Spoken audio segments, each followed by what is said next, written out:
So, just starting off by yourself, a pack of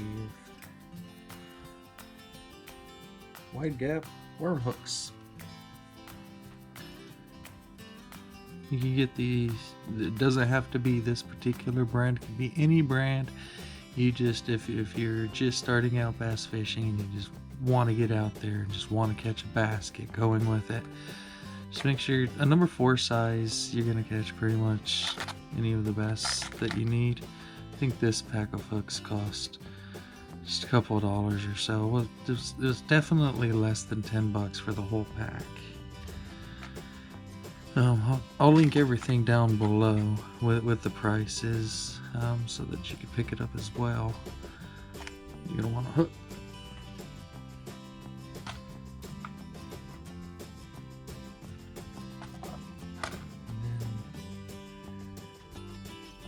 A lot of times you can go just like that. So I'm gonna get these hooks opened up.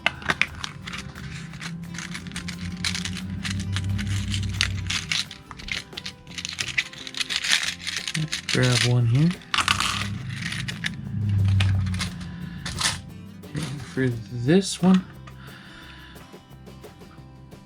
this is all we're gonna need. It's just this hook right here.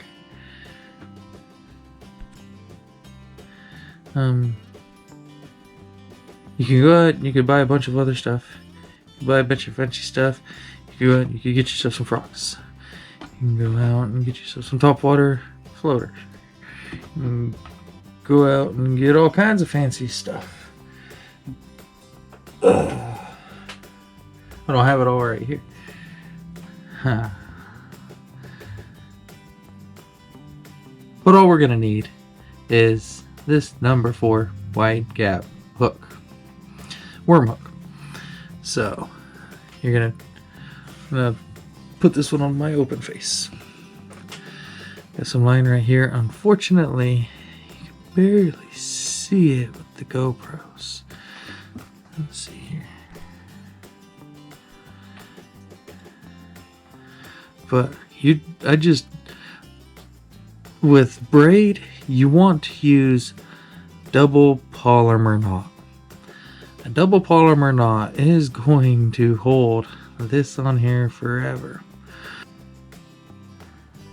Through the eye of the hook, bring it out.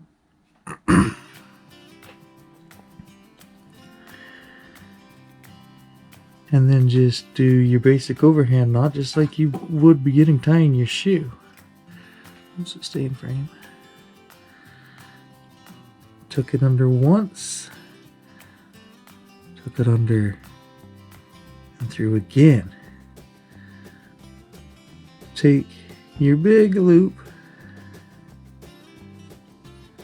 open it up. You're gonna want to get your whole hook in there.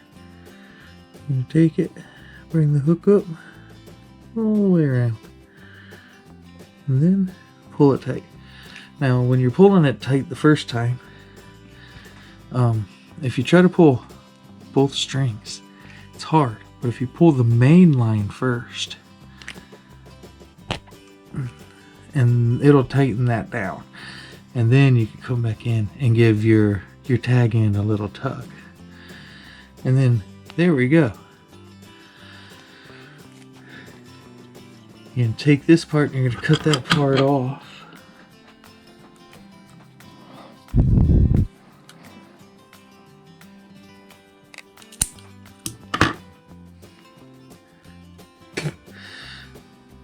Cut that part off right there.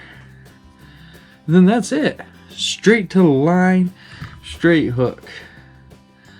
So that's all you would need for the hooks. Now, what we're gonna use for bait though, where we come in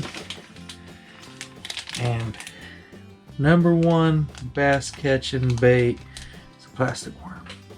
Bam. I got the young. They don't mind it. Always go with green pumpkin if you're just starting off. Fancier colors do work, but green pumpkin is gonna catch it.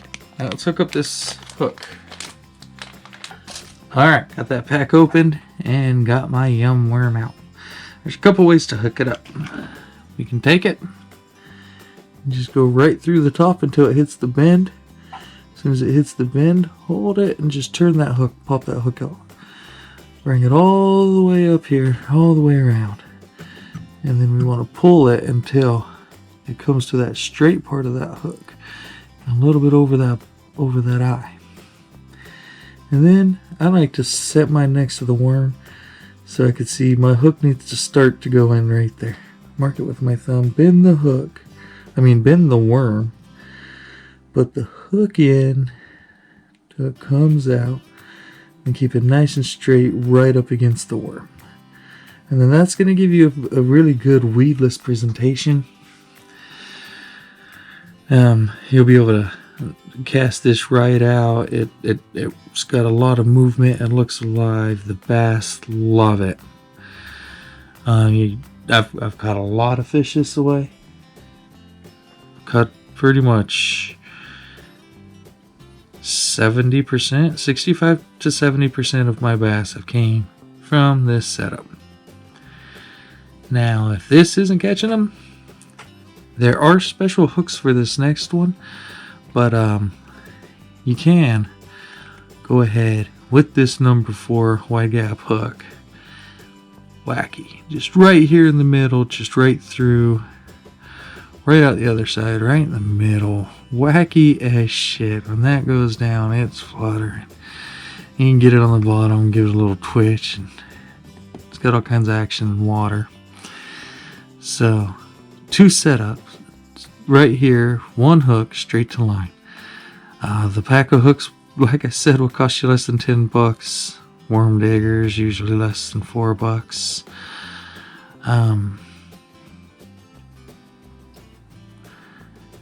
What else to say? This is a great setup right here. All right, moving on to the next one.